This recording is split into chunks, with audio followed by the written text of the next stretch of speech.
The Labour MP Stephen Kinnock has joined us in the studio. Jeremy Corbyn had an opportunity today and he seems unable to punch through when it comes to Brexit. You know, faced with the chaos opposite, this is the moment he should be waving the Labour's plan and saying this is the credible alternative. But no one out there is convinced. The biggest challenge we have is that in order to get a realistic and feasible deal with the European Union, it needs to be based on an existing model.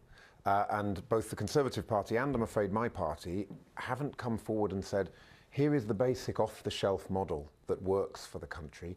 Let's have a negotiation on that basis. And of course, you can tweak and change things, but you've first of all got to get the foundations in place.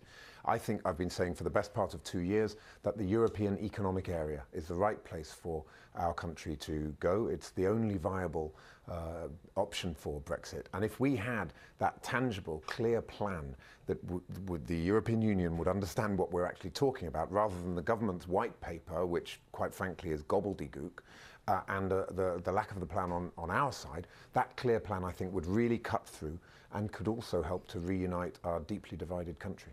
Meanwhile, your National Executive Committee's approved a new code of conduct on anti-Semitism, criticised by Jewish leaders. Do you think Margaret Hodge, who called Jeremy Corbyn an anti-Semite and a racist last night, do you think she should be investigated, or do you think she is owed a fulsome apology because the party refuses to listen to her concerns?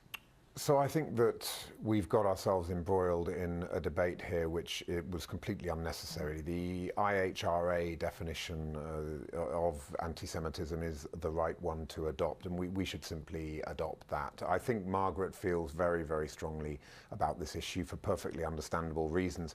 I think the best thing to do would be for her to have a quiet sit down and a conversation with Jeremy, for her to put her point across, and I hope that point will be taken on board. I hope that our NEC, our national executive body, will then adopt the IHRA definition in full. That's the clearest and simplest way through this. Why didn't they just do it last night?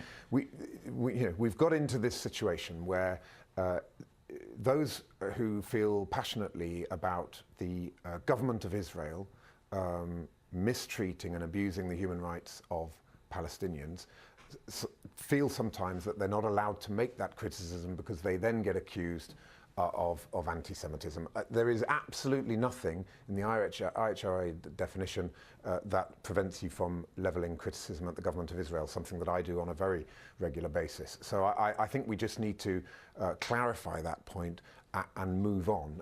We're in a situation now where the Conservative government is in meltdown. Theresa May is no longer able to manage her own party. She is in office but not in power.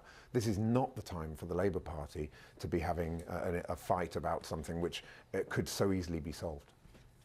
Mr. Kinnock, a few days ago here in Washington, I met a young man who had voted for Jeremy Corbyn and been terribly excited about his leadership, and then said he's become completely disillusioned because he doesn't know where the Labour Party leader stands on issues. Particularly, he said on Brexit, he doesn't know where the Labour Party is. Can you clarify things for him?